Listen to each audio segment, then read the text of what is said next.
Hello, welcome to Mikey's Science Show. Unfortunately, the program where we talked about physics and baseball got canceled, but I'm here to bring you physics and foosball. Okay, so the first thing that we're going to talk about is velocity. Velocity is the change in distance over a period of time. In foosball, you want to hit the ball with a lot of velocity versus a little bit. Okay, so there are a couple of reasons why you want to hit the ball with more velocity. First, since the ball travels more distance over the same amount of time, if it has more velocity, then the ball is harder to stop. So instead of hitting the ball very softly, like so, and it's easy for the goalie to save it, you hit it really hard. And that's why a lot of velocity is important.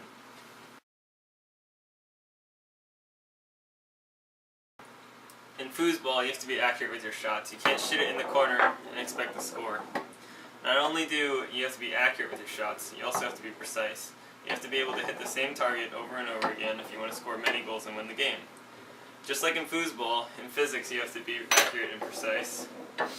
If you're not accurate with your answers, well then obviously you get the wrong answer.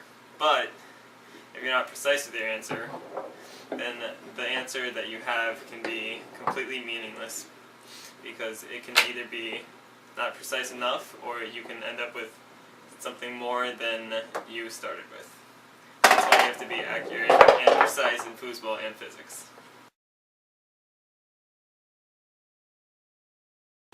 Okay, so let's talk about Newton's first law. Newton's first law says an object in motion will stay in motion, and an object at rest will stay at rest unless either of them are acted on by an outside force. So now I'll show you why that applies in foosball. Okay, so as you can see, this ball is at rest, and it will be at rest until one of the players kicks it. And once the ball is in motion, it will keep being in motion until another player touches it or it stops due to friction. Now it's time to talk about friction. As you should know, friction plays a big part of pretty much everything we do. Friction also plays a big part in the game of foosball. As you can see, the surface of this table has a relatively low coefficient of friction, which means friction does not affect the ball that much. However, if we replace the surface of the table with this nice carpet that we have here, you can obviously see that the friction force is much greater, which means the ball does not move as far and slows down much quicker.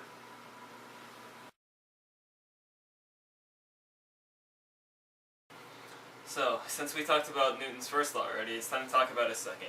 His second law pretty much states that force equals mass times acceleration.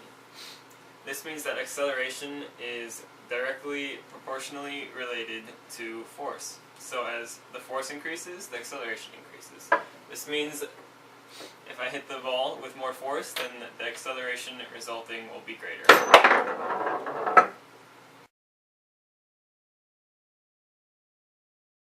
Okay guys, last but not least, I'm going to try to explain potential energy. Potential energy is pretty much what it sounds like. It is energy that has potential.